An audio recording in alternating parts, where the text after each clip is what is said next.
warahmatullahi wabarakatuh. Bismillahirrahmanirrahim. Innal hamdalillah nahmaduhu wa nasta'inuhu wa nastaghfiruh wa na'udzu billahi min shururi anfusina wa sayyiati a'malina. Man yahdihillahu fala mudilla lahu wa man yudlil fala hadiya lahu. Asyhadu an la ilaha illallah wahdahu la syarika lah wa asyhadu anna Muhammadan abduhu wa rasuluh. Ya ayyuhalladzina amanu taqullaha haqqa tuqatih wa la tamutunna illa wa antum muslimun. Ya ayyuhan nasu taqu rabbakum alladzi khalaqakum min nafsin wahidah wa khalaqa minha zawjaha wa batha minhuma rijalan katsiran wa nisaa. Wattaqullaha alladzi tasaaluna bihi wal arham innallaha kana 'alaikum raqiba. Ya ayyuhalladzina amanu taqullaha wa qulu qawlan sadida yuslih lakum a'malakum wa yaghfir lakum dhunubakum wa man yuti'illaha wa rasulahu faqad faza fawzan 'azima. Amma ba'd. Fa inna asdaqal hadits kitabullah wa ahsanul hadi hadi Muhammadin sallallahu alaihi wa ala alihi wasallam. Syarrul umuri muhdatsatuha wa kullu muhdatsatin bid'ah wa kullu bid'atin dhalalah wa kullu dhalalatin finnar. Alhamdulillah, kita bersyukur pada Allah Subhanahu wa taala pada hari ini, hari Ahad 4 Rajab 1443 Hijriah, kita dimudahkan oleh Allah Subhanahu wa taala untuk duduk bersama di Masjid An-Nur, Antasan Kecil, Kampung Arab, Banjarmasin, Kalimantan Selatan, dalam sebuah kajian rutin setiap Ahad membaca kitab Tafsir Al-Qur'anil Azim atau yang disebut dengan tafsir Ibnu Katsir rahimahullah. Salawat dan salam semoga selalu Allah berikan kepada Nabi kita Muhammad sallallahu alaihi wa ala alihi wasallam, pada keluarga beliau, para sahabat, serta orang-orang yang mengikuti beliau sampai hari kiamat kelak. Dengan nama-nama Allah yang husna dan sifat-sifatnya yang mulia, kita berdoa, Allahumma inna nas'aluka ilman nafi'an wa rizqan tayyiban wa amalan mutaqabbala. Allahumma afina fi badanina, Allahumma afina fi sam'ina, Allahumma afina fi basarina, la ilaha illa ant. Ahibati fillah, afanillah wa iyyakum. Jamaah sekalian yang saya cintai karena Allah, pada kesempatan kali ini kita melanjutkan masih di dalam tafsir surah Al-Fatihah. Pada pertemuan sebelumnya kita sudah membahas keutamaan surah Al-Fatihah yang disebutkan oleh Imam Ibnu Katsir rahimahullah ta'ala. Keutamaan yang pertama yang sudah kita pelajari, bahwa surat Al-Fatihah adalah a'zamu surah fil Qur'an, surat yang paling agung di dalam Al-Qur'an. Kemudian keutamaan yang kedua yang disebutkan oleh penulis, bahwa surat Al-Fatihah adalah surat yang tidak pernah diturunkan oleh Allah Subhanahu wa taala di dalam Taurat, Injil, Zabur, bahkan di dalam Al-Qur'an itu sendiri.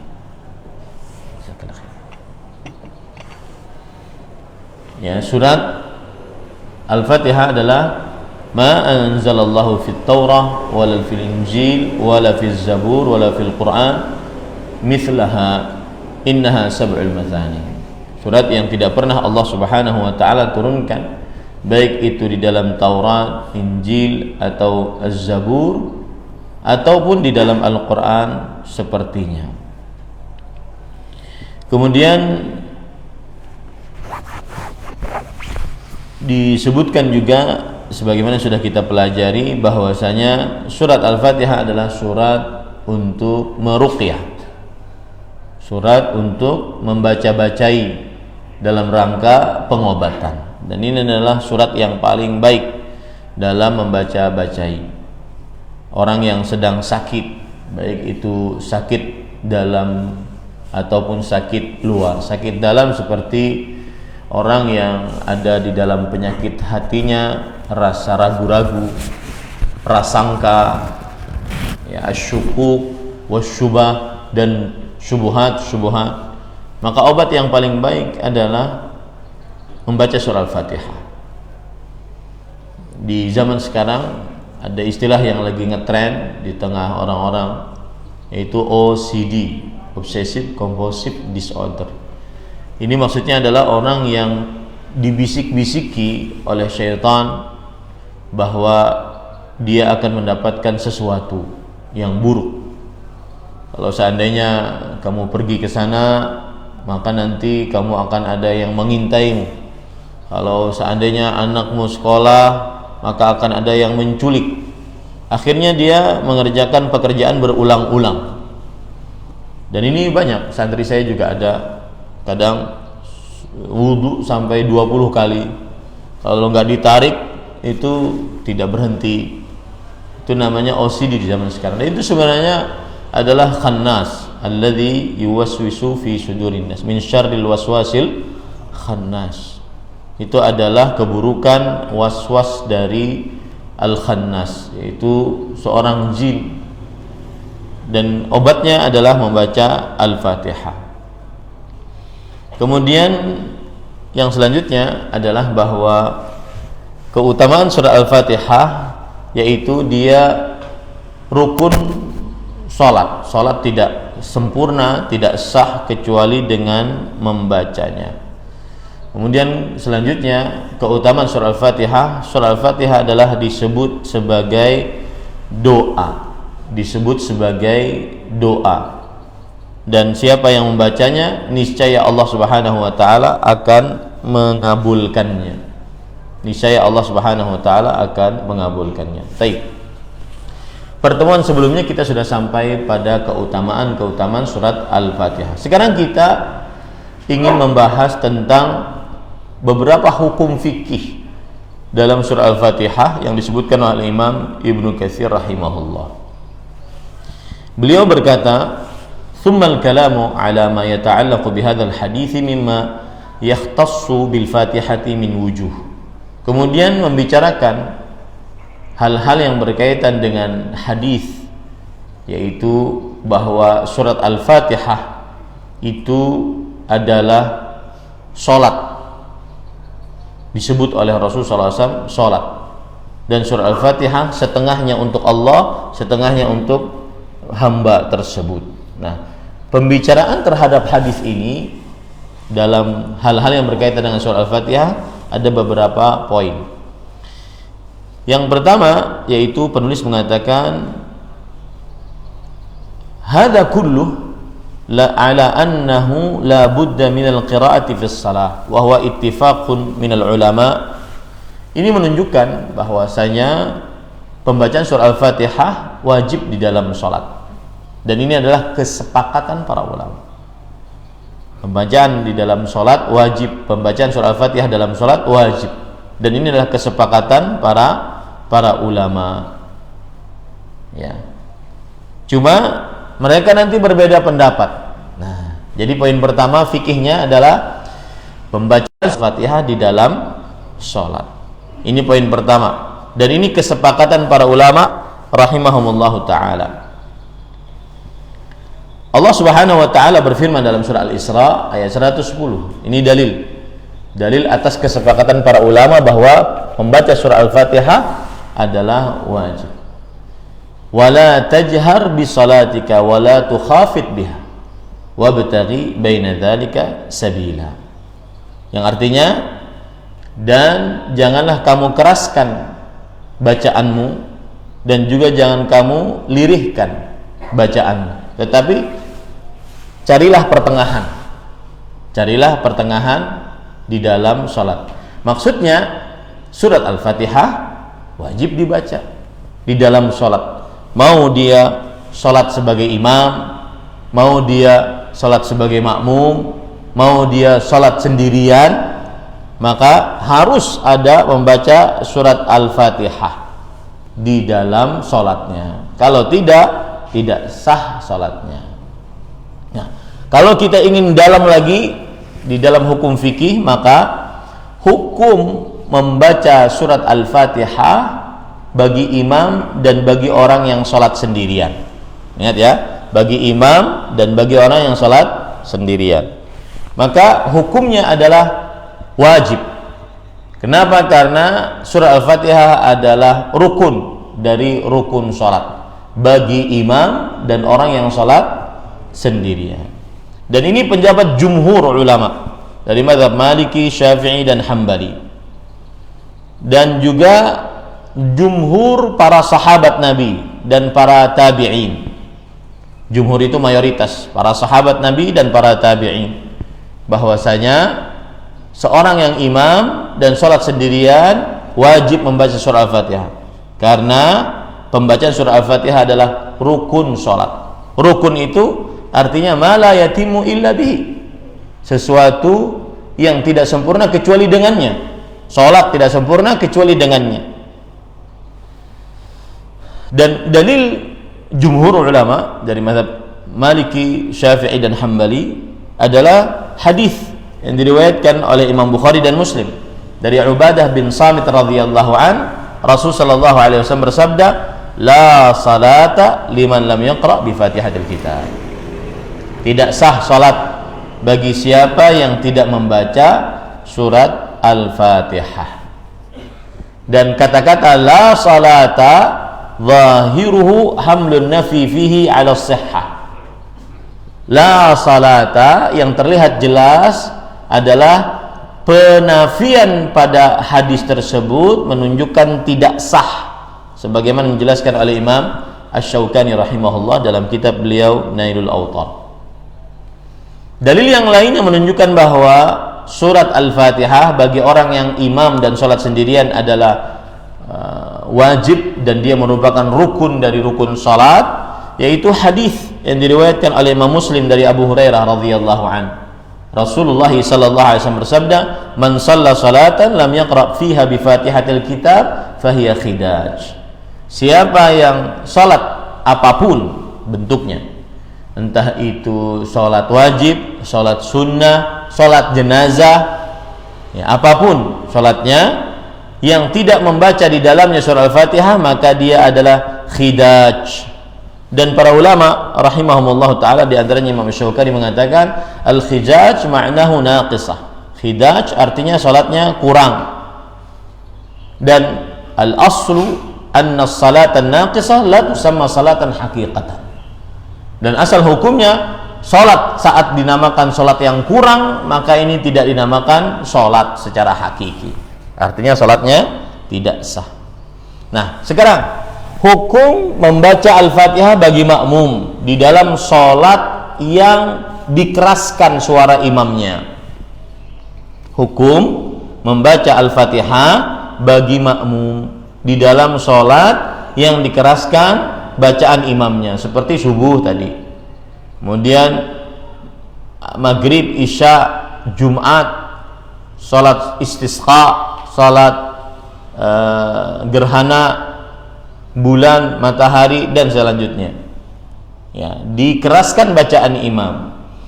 Maka jawabannya adalah tidak wajib membaca surah Al-Fatihah bagi makmum, maksud saya bagi makmum di dalam sholat yang dikeraskan suara bacaan imam.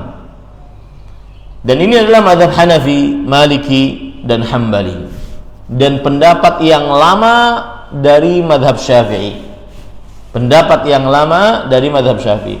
Dan ini adalah kebanyakan pendapat ulama-ulama salaf dari para sahabat, para tabi'in, para tabi'ut tabi'in.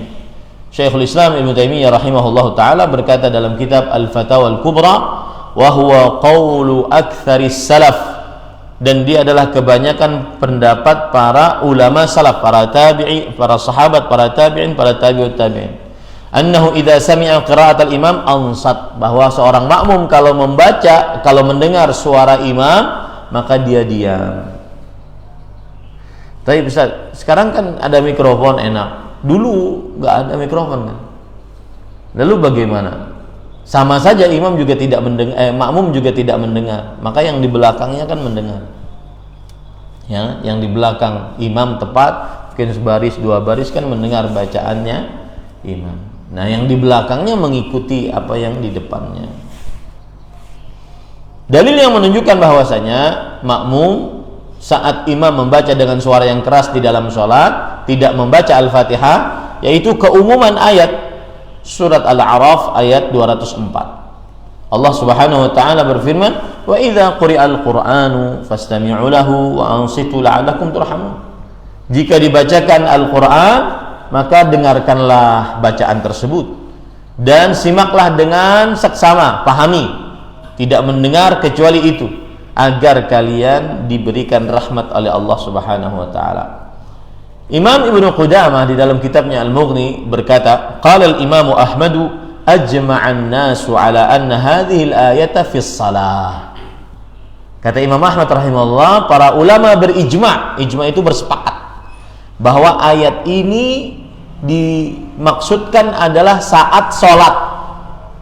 Ayat ini dimaksudkan adalah saat sholat. Artinya saat imam membaca, makmum mendengar.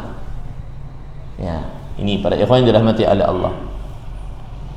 Kemudian dalil yang kedua, hadis riwayat Muslim dari Abu Musa Al-Asy'ari radhiyallahu an, bahwa anna Rasulullah sallallahu alaihi wasallam khatabana fabayyana lana sunnatana wa 'allamana salatana faqala idza shallaitum fa aqimu sufufakum thumma liya'ummakum ahadukum fa idza kabbara fakabbiru wa idza qara'a fa ansitu. Lihat, artinya sesungguhnya Rasul sallallahu alaihi wasallam berkhutbah dan menjelaskan ajarannya kepada kami dan mengajarkan kepada kami salat, tata cara salat. Kemudian beliau bersabda, jika kalian salat, maka ratakanlah saf. Kemudian hendaknya salah seorang di antara kalian menjadi imam, dan jika dia bertakbir, imam tadi bertakbir, maka ikutlah bertakbir. Ini menunjukkan bahwa makmum pun ikut bertakbir. Dan jika imamnya baca, maka dengarkanlah dengan seksama. Ini dalil hadis yang diriwayatkan oleh Imam Muslim. Adapun dari athar itu adalah riwayat dari sahabat. Ya, disebutkan dalam Sahih Muslim dari Atha bin Yasar rahimahullah, seorang tabi'i, annahu sa'ala Zaid bin Thabit radhiyallahu anhu anil qira'ati ma'al imam. Bahwa Atha bin Yasar rahimahullah bertanya kepada Zaid bin Thabit, seorang sahabat Rasul sallallahu alaihi wasallam, bahkan hibbu Rasul sallallahu alaihi wasallam, bahkan sahabat yang sangat dicintai oleh Rasul sallallahu alaihi wasallam, berkulit hitam padahal, menunjukkan bahwa kecintaan Allah dan Rasulnya bukan dari tampang, tapi dari hati, dari iman, dari amal. Surga juga begitu. Surga tidak mengenal bagusnya rupa, cantiknya wajah. Surga mengenal beningnya hati dan iman serta amal saleh. Nah, kemudian beliau ditanya tentang membaca bersama imam, yaitu makmum membaca bersama imam. Maka Zaid bin Thabit radhiyallahu anhu berkata, la qira'ata ma'al imami fi syai'. Tidak ada bacaan bersama imam sama sekali. Saat imam dengan suara yang keras, maka makmum tidak membaca sama sekali. Ini para ikhwan. Kemudian para ikhwan yang dirahmati oleh Allah Subhanahu wa taala, dan selanjutnya alasan. Kalau tadi kan dalil-dalil sampai athar, alasannya adalah bahwa makmum mukhatabun bil istima' ijma'an, fala yajibu alaihi ma yunafihi. Yang artinya makmum dengan ijma' para ulama diperintahkan untuk mendengar apa yang dibaca. Dengan ijma' para ulama diperintahkan untuk mendengar apa yang dibaca, agar makmum bisa memahami apa yang dibaca oleh imam, dan tidak mungkin menggabungkan keduanya. Tidak mungkin menggabungkan keduanya. Ya. Ini para ikhwan yang dirahmati oleh Allah Subhanahu wa taala.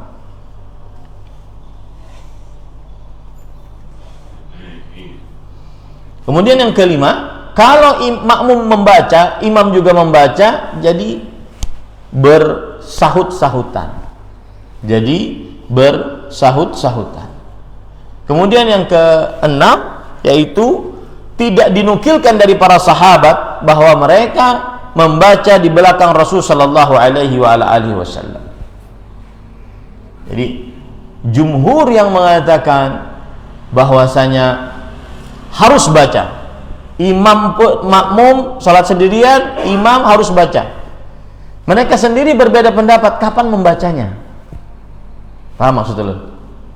Jumhur dari mazhab Maliki, Syafi'i, Hambali, mereka berpendapat bahwa makmum wajib baca Al-Fatihah. Mereka sendiri berbeda pendapat apabila membacanya. Ada yang mengatakan di antara sakatatul imam, saat imam berhenti, Alhamdulillahirabbil alamin. Nah, pian baca di situ. Ar-Rahmanir Rahim, Maliki Yaumiddin. Jadi makmum membacanya di antara bacaan imam. Ini pendapat yang pertama. Pendapat yang kedua, pokoknya baca aja. Mau tersampuk-sampuk lawan imam, baca saja. Pendapat yang ketiga, setelah imam membaca Al-Fatihah. Setelah imam membaca Al-Fatihah. Dan ini menunjukkan bahwasanya belum ada penentuan membaca Al-Fatihah di mana. Maka wallahu a'lam, pendapat yang lebih kuat sebagaimana yang dikatakan oleh para ulama tadi, bahwa makmum tidak membaca saat imam membaca dengan suara yang keras. Nah, ini para ikhwan yang dirahmati oleh Allah Subhanahu wa taala. Apalagi kalau seandainya surat setelah Al-Fatihah baca surat, maka para ikhwan yang dirahmati oleh Allah Subhanahu wa taala, ijma' para ulama, di antaranya yang dinukilkan oleh Syekhul Islam Ibnu Taimiyah rahimahullah, bahwa makmum mendengar bacaan imam setelah surat Al-Fatihah. Makmum tidak membaca surat setelah Al-Fatihah.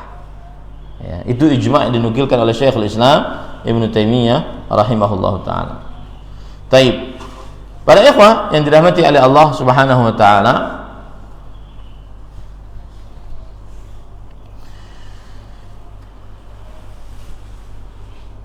itu tadi permasalahan-permasalahan yang disebutkan oleh para ulama rahimahumullah taala, dan itu juga disebutkan oleh Imam Ibnu Katsir rahimahullah di dalam kitab beliau Tafsir Al-Qur'an Al-Azim. Baik. Sekarang ada amalan disebutkan oleh Imam Ibnu Katsir di dalam tafsirnya. Beliau membawakan riwayat, saya bacakan riwayatnya. Wa qala al-Hafidz Abu Bakr al-Bazzar qala haddatsana Ibrahim bin Sa'id al-Jauhari qala haddatsana Ghassan bin Ubaid an Abi Imran al-Jawni an Anas radhiyallahu anhu qala Rasulullah sallallahu alaihi wa ala alihi wasallam idza wada'ta jambaka 'ala al-firash wa qara'ta Fatihatal kitab qul huwallahu ahad faqad aminta min kulli syai'in illa al-maut. Yang artinya, Imam Ibnu Katsir meriwayatkan dengan sanadnya sampai kepada sahabat Nabi Anas bin Malik radhiyallahu anhu, Rasulullah sallallahu alaihi wasallam bersabda, jika engkau meletakkan punggungmu di atas kasurmu, artinya mau guring, kemudian engkau membaca surah Al-Fatihah lalu surat Al-Ikhlas, maka engkau telah aman dari segala sesuatu kecuali kematian. Engkau telah aman dari segala sesuatu kecuali dari kematian.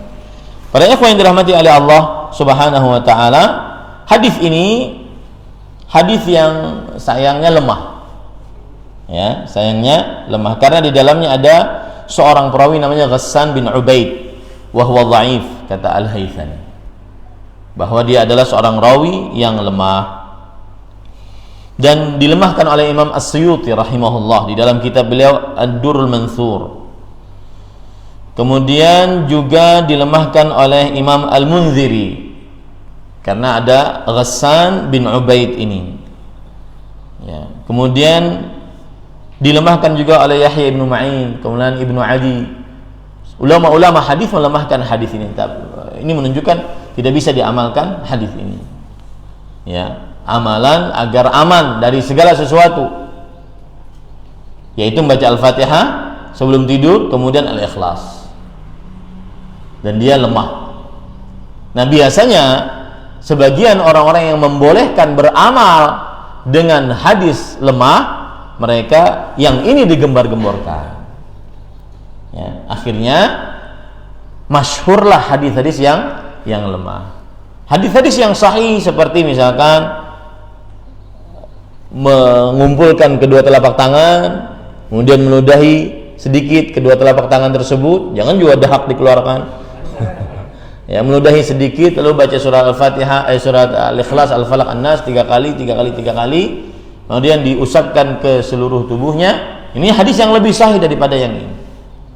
Ya. Tetapi mengapa saya sebutkan? Karena Imam Ibnu Katsir menyebutkannya. Kemudian mengapa kita jelaskan bahwa dia lemah? Agar orang tahu bahwa itu adalah lemah.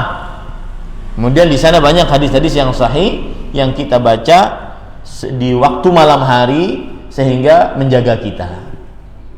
Ya, Islam itu sempurna, subhanallah.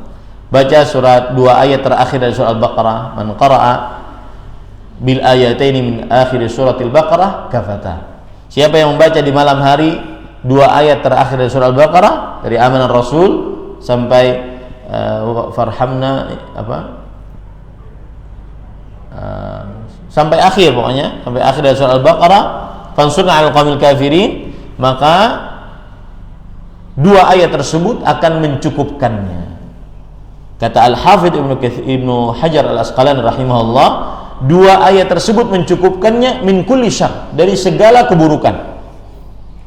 Ini amalan di malam hari. Kemudian juga amalan di malam hari sebelum tidur membaca ayat kursi. Maka tidak ada seorang jin pun yang mendekatinya karena ada malaikat yang menjaganya. Tapi hadis yang kita baca tadi, ya, salah satu faedahnya saya menyebutkan padahal dia lemah. Kalau ada yang menyebarkan, maka kita sudah tahu, oh, hukumnya lemah. Paham ya ini? Baik. Sekarang kita masuk kepada penulis mengatakan al-kalamu ala tafsiri ahkamil isti'adzah. Pembicaraan tentang tafsir hukum-hukum mengucapkan a'udzubillahi minasyaitonir rajim. A'udzubillahi minasyaitonir rajim. Baik. Di dalam ayat Al-Qur'an banyak Allah Subhanahu wa taala sebutkan ayat-ayat yang berkaitan dengan minta perlindungan kepada Allah dari syaitan rajim. Seperti dalam surat Al-A'raf dibawakan oleh penulis di sini. Surat Al-A'raf ayat 119 sampai 200. Allah Subhanahu wa taala berfirman, "Khudzil 'afwa wa'mur bil 'urfi wa a'rid 'anil jahilin." Ini artinya maafkanlah, berilah maaf, ajaklah kepada kebaikan dan berpalinglah dari orang-orang bodoh. Ini salah satu kiat pendakwah yang sangat jitu di dalam berdakwah. Sering-sering memaafkan, kemudian mengajak kepada kebaikan. Yang ketiga, berpaling dari orang-orang yang bodoh. Jangan diladeni. Ya, ini sering terjadi di media sosial, debat-debat yang tidak berujung. Akhirnya hina menghina satu dengan yang lainnya. Maka 3 poin ini sangat cocok dipakai oleh seorang pendakwah. Yang pertama, suka memaafkan. Kedua, melakukan amar ma'ruf dan tentunya termasuk di dalamnya nahi mungkar. Dan yang ketiga, berpaling dari orang-orang yang bodoh, yang tidak bertanggung jawab, yang tidak berilmu. Jangan diladeni. Ya. Ada kalau tidak salah perkataan Imam Syafi'i rahimahullah, "Idza nataqa as-safihu fala tujibhu wa khairun min ijabatihi sukutu." Jika orang bodoh dungu, ya, maka jika dia berbicara, maka janganlah engkau jawab. Yang paling baik adalah diam. Yang paling baik adalah diam. Kemudian setelah itu, wa imma yanzaghannaka minasyaitani nazghun fasta'idz billah. innahu sami'un alim. Dan jika ada syaitan yang mengganggumu, maka minta perlindunganlah kepada Allah. Nah, inilah dalil bahwa seseorang mengucapkan a'udzubillahi minasyaitonirrajim. Fasta'id billah. Minta perlindunganlah. Di situ adalah perintah. Wal aslu fil amril mutlaq yadullu 'alal wujub. Dan asal hukum dalam perintah yang mutlak menunjukkan kepada kewajiban. Begitu juga dalam surat Al-Mu'minun yang dibawakan oleh penulis di sini sebagai dalil bahwa disunnahkan mengucapkan a'udzubillahi minasyaitonirrajim sebelum membaca Al-Qur'an. Yaitu surat Al-Mu'minun ayat 96, 97, 98. Idfa' billati hiya ahsan, nahnu a'lamu bima yasifun. Yang artinya tolaklah dengan yang lebih baik. Ya. Tolaklah keburukan dengan yang lebih baik. Jangan diladeni. Kalau ada orang berbuat buruk, maka kita balas dengan kebaikan. Jangan dibalas dengan keburukan, apalagi dengan keburukan yang lebih berat. Ya. Kemudian kami lebih mengetahui apa yang mereka sifatkan. Wa qul, dan katakanlah, Rabbi a'udzubika min hamazati syaitan. Wahai Tuhanku, a'udzubika, aku berlindung dari bisikan-bisikan syaitan. Wa a'udzubika Rabbi an yahdurun, dan aku berlindung denganmu wahai Tuhanku, syaitan menghampiriku. Nah, ini termasuk daripada doa juga yang bisa dipakai tadi, penyakit was-was tadi. Ya, dan ini banyak sekarang di zaman sekarang. Dan obatnya Al-Qur'an. Ya, obatnya Al-Qur'an. Dan tidak perlu minum obat penenang. Obatnya Al-Qur'an, lebih tenang. Ya, lebih tenang. Makanya majelis yang paling tenang yang dibacakan Al-Qur'an di dalamnya. Saking tenangnya kalau gurih. Ya, orang ada insomnia, orang yang susah tidur. Dia tinggal duduk di majelis ilmu. Ya, tidak berapa lama tidur dia. Jadi ketenangan tidak didapat dengan musik. Ketenangan tidak didapat dengan nyanyian. Ketenangan tidak didapat dengan hura-hura. Ketenangan itu urusannya hati. Kalau dia dengar musik, dia mungkin nyaman, tapi tidak tenang. Nyaman mungkin, tapi tidak tenang. Ya, selesai musik, maka hilang nyamannya. Ketika dia merasakan nyaman, belum tentu juga dia tenang. Nah, ketenangan dengan membaca Al-Quran, berzikir kepada Allah. Alladzina amanu wa tatma'innu qulubuhum bi dzikrillah, la bi dzikrillah tatma'innul qulub. Coba kalian perhatikan yang di pasar-pasar. Impian banyak ke pasar kan, berdagang, nunggu toko, alangkah indahnya. Setiap hari menghafal satu ayat. Setiap hari. Ulangi aja satu ayat. Ya, daripada kalian melihat hal-hal yang tidak bermanfaat, baik melalui YouTube ataupun melihat acil-acil lewat, ya, dihitungi murid acil 1, 2, 3, subhanallah. Ya, lebih baik baca, dihafal satu ayat. Ayat Al-Quran itu 6.000 dengan kesepakatan para ulama. Setelahnya terjadi perbedaan pendapat di antara para ulama. Ada yang mengatakan 200, ada yang mengatakan 300. 6.000 sepakat para ulama. Ya, bayangkan kalau seandainya setiap hari satu ayat, 1 tahun 365 ayat. Nah, bagi itu berapa tuh? Nah, coba ulun minta bagiakan. Menghitunglah. Anggap 6.200 bagi 365. Hah? Berapa? 17 tahun. 17 tahun. Pian yang umur 40, 50 masih aja ada umur, sisa umur tuh. Mun hitungannya 60 toh. Ya. Kalau 40 masih bisa selesai sebelum mati. Ya. Karena 17 tahun satu ayat, dan satu ayat mudah. Masa kadang awal satu ayat Yasin, sebutin ayat Pak.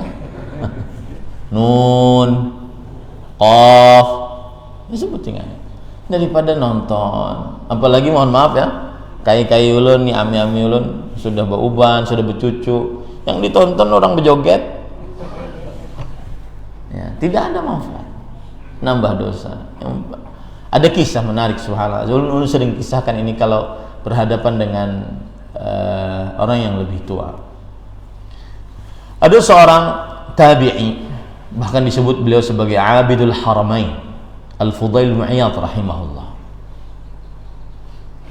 Beliau bertemu dengan orang yang berumur 60 tahun. Beliau tanya, "Kam anta?" Wahai fulan, umurmu berapa? 60 tahun. Idzan anta mundu 60 sana tasiru ila Allah wa yushiku an tasila ila al-had. Kalau begitu umurmu 60 tahun, kamu selama 60 tahun kamu terus berjalan, hampir sampai sebentar lagi. Kemudian orang ini mengatakan, "Inna lillahi wa inna ilaihi raji'un." Kenapa orang ini mengatakan inna lillahi wa inna ilaihi raji'un? Karena sudah terlalu banyak dosa dan pahala tercampur-campur, menghitungnya ngalih. Lalu orang ini bertanya, "Famal hila?" Apa yang aku harus kerjakan? Sudah banyak, begitu banyak dosa. Bingung mulainya dari mana, bingung. Hendak bertobat dari mana, bingung. Maka beliau mengatakan, "Ahsin fima baqi, yughfar laka ma qad salaf. Wa ma baqi." Perbaiki sisa umurmu. Jadi jangan pedulikan yang sudah lewat tuh. Perbaiki sisa umurmu, maka yang sudah lewat diampuni oleh Allah, dan yang akan datang pun diampuni oleh Allah. Itu konsepnya. Orang muslim gak pernah nyerah, gak pernah putus asa dalam memperbaiki diri. Tidak ada kata, sudah terlambat pinanya. Tidak. Seperti ini, sekarang Rajab, Sya'ban, sebentar lagi Ramadan. Setiap tahun sedih, Ramadan gak pernah hatam, walau sekali. Itu kan rugi sekali tuh. Hidup puluhan tahun di dunia, Ramadan tidak pernah hatam, bulan Quran gak pernah hatam. Dan kadang-kadang mencari-cari celah, mempermasalahkan, "Ustadz, mana yang lebih baik? Menghatamkan Quran tapi kada paham, atau kada hatam tapi paham?" Yang pian lakukan, hatam kada, paham kada. Ya subhanallah. Itu biasanya orang pemalas tuh gitu. Maka ini 2 bulan nih coba. Ya, guru mengaji, aku hendak hatam dalam bulan Ramadan. Kayak apa caranya? Aku bisa ikra, Bang. Cuma semalam guru ikra aku tuh pada ikam nih takdirnya pindah kada bisa. Akhirnya aku putus asa coba. Nih 2 bulan nih.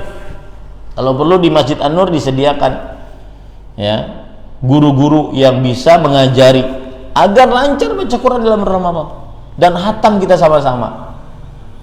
Bagi kami yang alhamdulillah hafal kemudian lancar, satu itu kurang gitu, aib gitu.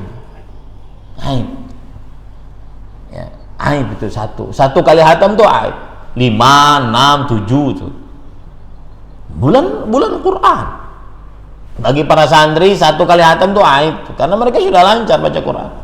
Tapi bagi pian-pian yang mungkin masih terbata-bata, 1 aja. 1 kali aja seumur hidup. Ya. Jangan sampai kita bersandar dengan pas hataman pen SD dulu. Dulu ingat banget tuh. Di gang, jadi bacaannya alipan loh, alipan. Yang ngaji 15 ikung, yang hatam sampai Quran selesai cuma ulun aja. Mbah tuh ada acara loh, kayak payung apa intalu segala macam. Itu aja hatam Qurannya sampai akhir hidup, itu aja yang dipertahankan. Nah, ini tidak benar. Rasul sallallahu alaihi wasallam menginginkan kita untuk khatam Al-Quran per bulan sekali. Semestinya seperti itu. Baik. Kembali kita ke permasalahan tadi, para ikhwan yang dirahmati oleh Allah Subhanahu wa taala. Maka saya nasihatkan, minta perlindungan kepada Allah Subhanahu wa taala dari godaan syaitan. Dan di sini penulis juga membawakan surat Fussilat dari mulai ayat 34 sampai 36. Di situ juga ada minta perlindungan kepada syaitan. Kata penulis, "Fahadhihi thalathu ayatin laysa lahunna rabi'ah fi ma'naha." Ini adalah 3 ayat. Tidak ada ayat yang keempat yang semakna dengannya. Wa huwa anna Allah Ta'ala ya'muru bi musana'atil adu al-insi wal ihsan ilaihi liyaruddahu anhu tab'uhu at-tayyib al-asl ila al-muwalati wal musafati wa ya'muru bil isti'adati wa bihi min al-adwi syaitan la mahala idh la yaqbalu musana'atan wala ihsanan wa la yabtaghi ghaira halaki ibni adam li shiddatil adawati bainahu wa baina abihi adam min qablu kama qala ta'ala ya bani adam la yaftinannakum syaitan kama akhraja abawaykum minal jannah. Nah, ini penting. Kata beliau, ini 3 ayat tidak ada yang semakna dengannya di dalam Al-Quran. Tidak ada ayat yang keempat. Dan kandungan di dalam 3 ayat ini penting. Yang pertama, kalau kita bermusuhan lawan orang, maka yang paling didahulukan adalah dia berbuat buruk, maka kita berbuat baik. Satu. Yang kedua, maafkan. Kalau bermusuhan dengan manusia, maafkan. Yang ketiga, ya, hendaknya seseorang kalau seandainya tidak mau tidak mau dibaiki, maka sudah tinggalkan. Itu cara bermuamalah dengan manusia. Yang pertama, yaitu jangan membalas keburukan dengan keburukan. Balaslah dengan kebaikan. Yang kedua, sering-sering memaafkan. Ini terutama, Pak, mohon maaf nih, biasanya terjadi dan ulun banyak hadapi ini. Terjadi saat terjadi pembagian waris. Mulai itu, ya, yang rahim-rahim mulai berkelahi gara-gara pembalian waris. Akhirnya berkelahinya lawas, diingat sampai tua, dikisah-kisahkan ke cucu-cucunya. Maka tidak baik. Maafkan, jangan dibalas keburukan. Kemudian setelah itu hendaknya seseorang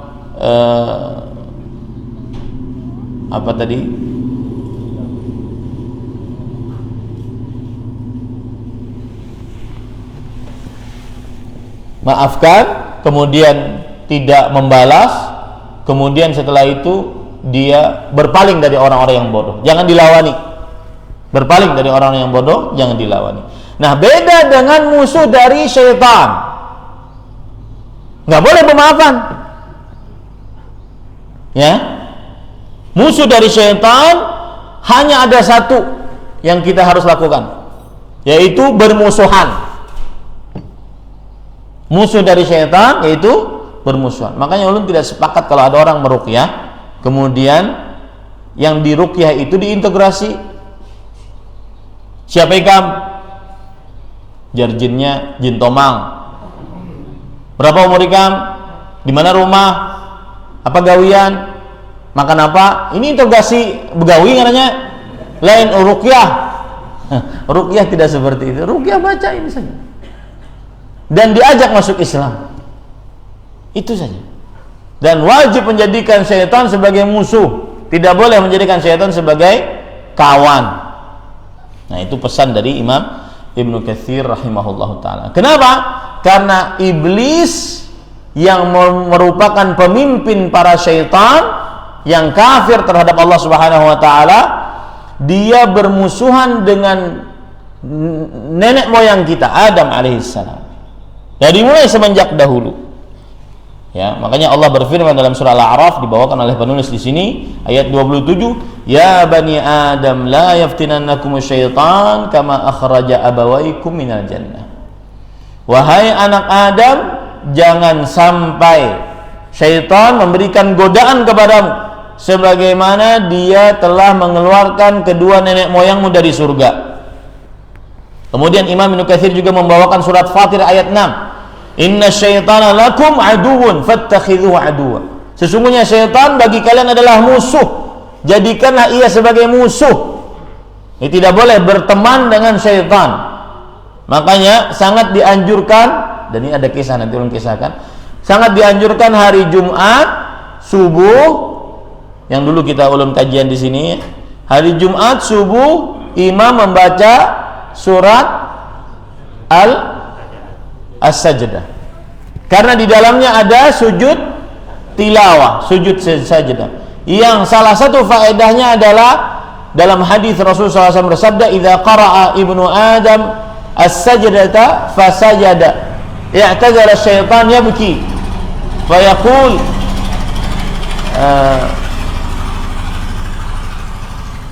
umira ibnu Adam bisujud fasajad falahul jannah wa umirtu bisujud fa abaitu faliyan nar.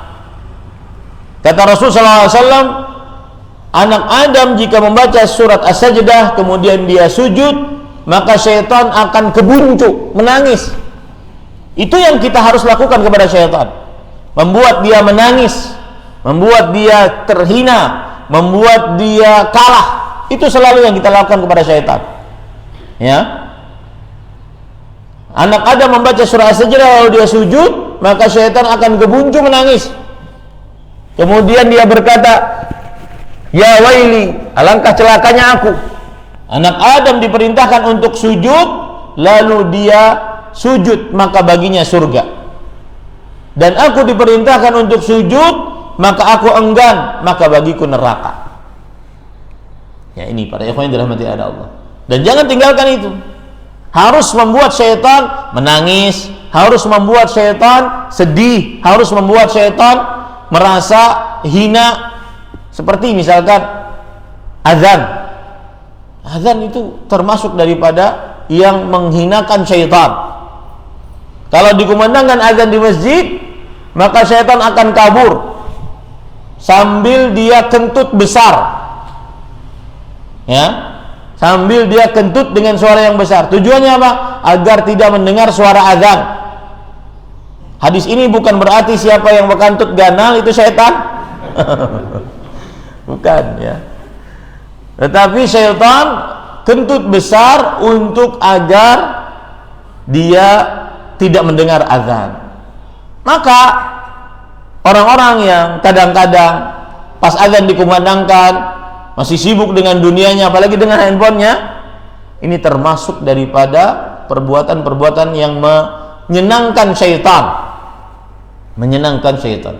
Apapun yang bisa kita lakukan agar syaitan sedih, hina, rendah, kecil, maka lakukanlah.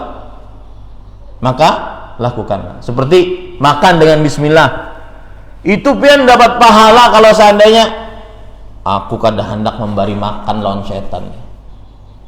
Bismillah, bismillahnya itu mantap benar. Agar syaitan tidak makan bersama kita. Karena kalau orang makan sesuatu, minum sesuatu tanpa bismillah, syaitan ikut makan. Orang masuk rumah di malam hari, ya, tanpa mengucapkan bismillah, setelah assalamualaikum warahmatullahi wabarakatuh kepada orang rumah, tanpa mengucapkan bismillah, syaitan umpat guring di situ. Sebagaimana hadis sahih. Jangan sediakan makan, jangan sediakan tempat guring bagi syaitan. Hinakan mereka, guring di luar biar kedinginan. Seperti itu hidup seorang muslim.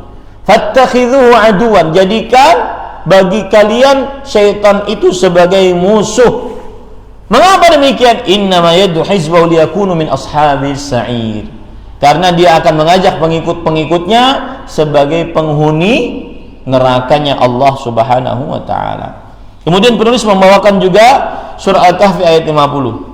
Afatattakhidunahu wa dzurriyyatahu awliya min duni wa hum lakum adu bi'sa lidh-dhalimin badala.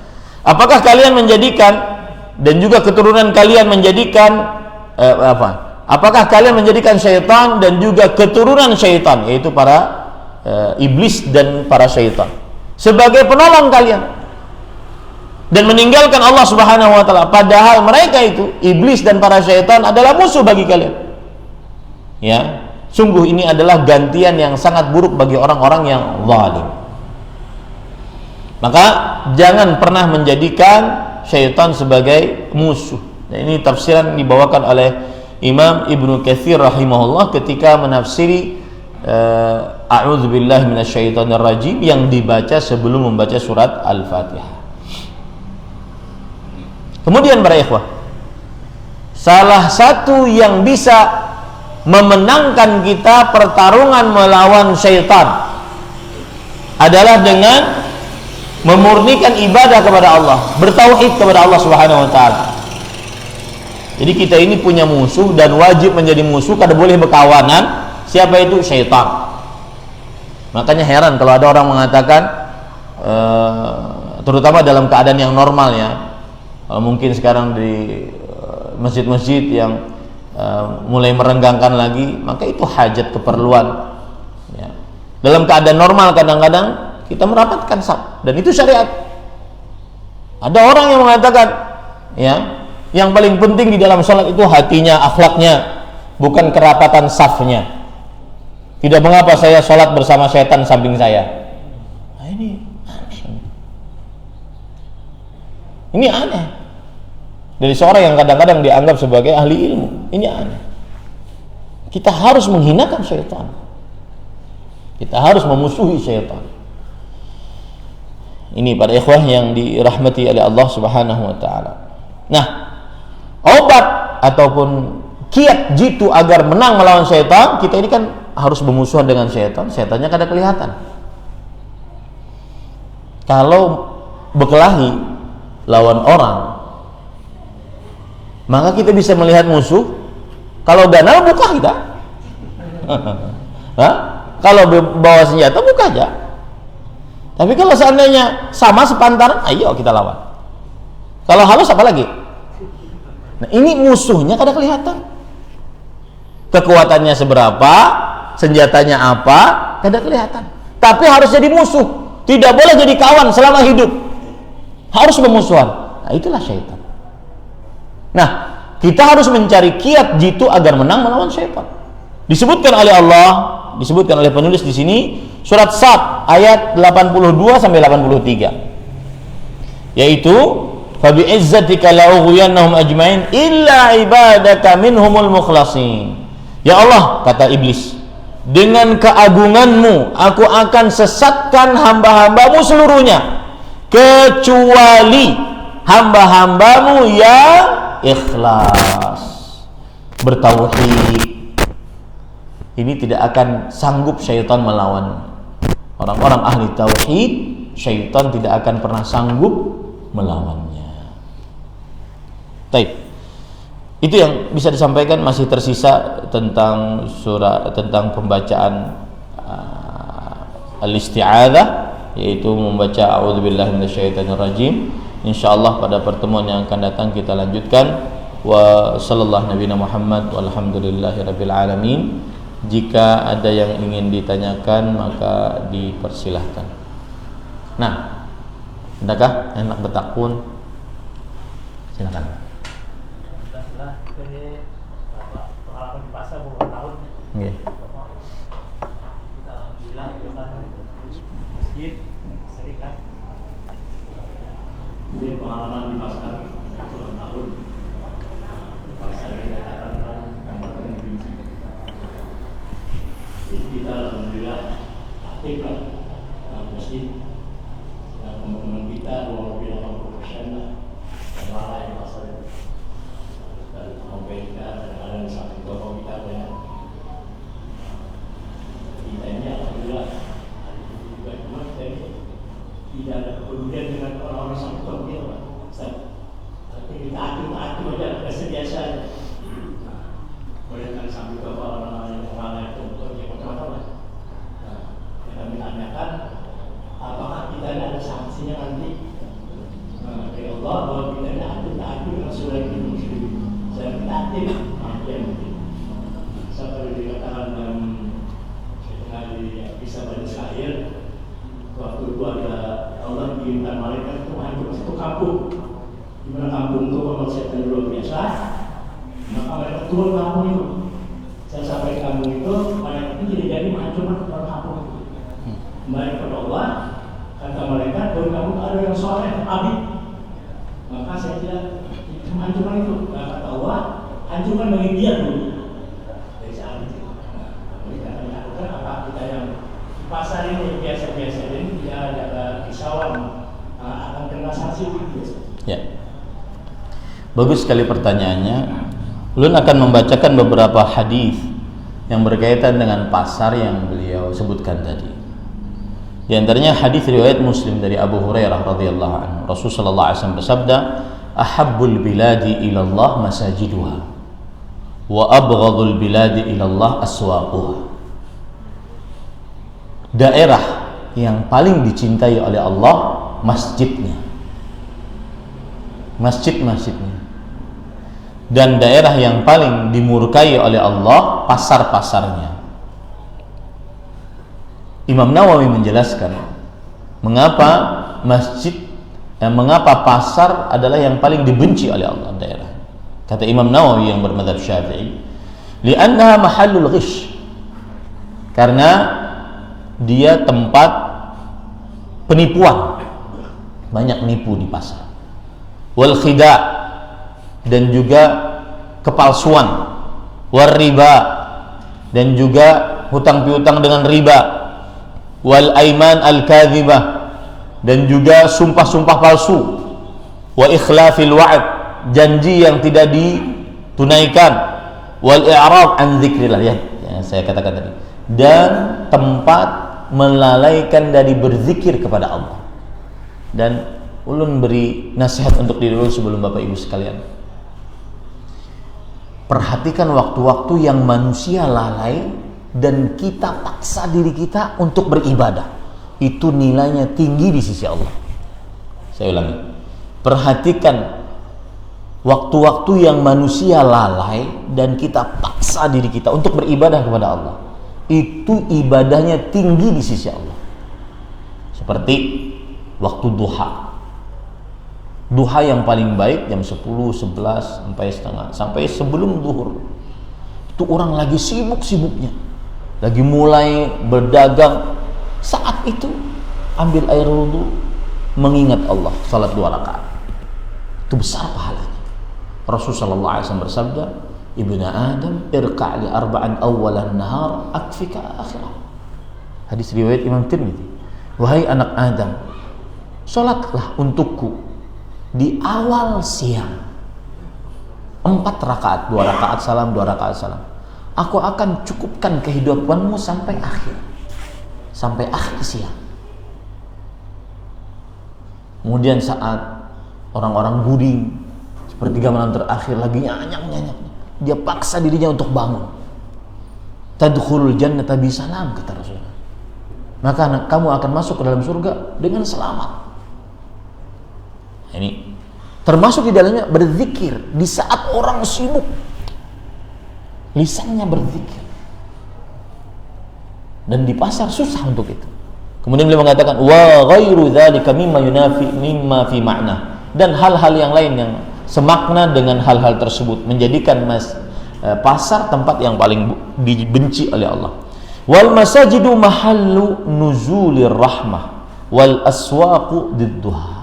Dan masjid-masjid tempat turunnya rahmat. Ini yang kadang-kadang gara-gara emosi akhirnya masjid dibakar. Tempat turunnya rahmat Allah. Kalau ada permasalahan, jangan masjidnya yang dibakar. Itu tempat yang paling dicintai oleh Allah. Ya. Sedang pasar kebalikannya, kata Imam Ibnu Katsir rahimahullah. Begitu juga dalam hadis riwayat Imam Muslim dari perkataan Salman Al-Farisi radhiyallahu anhu, beliau mengatakan, "La takunanna in istata'ta awwala man yadkhulus suq wa la akhira man yakhruju minha, fa innaha ma'arakatu syaitan wa biha yansibu rayatah." Kalau kamu sanggup, usahakan jangan kamu yang paling pertama masuk pasar, jangan yang paling terakhir keluar darinya. Sesungguhnya pasar adalah pergulatan syaitan. Di sana dia meletakkan benderanya. Ini para ikhwan yang dirahmati oleh Allah. Begitu juga dalam hadis yang diriwayatkan oleh Imam Ibnu Abi Asim dalam kitabnya Al-Ahad wal Mathani, bahwa sahabat Rasul sallallahu alaihi wasallam namanya Maitham. Beliau mengatakan, balagani annal malaka ya'du bi rayatihi ma awwali man ya'du ila masjid.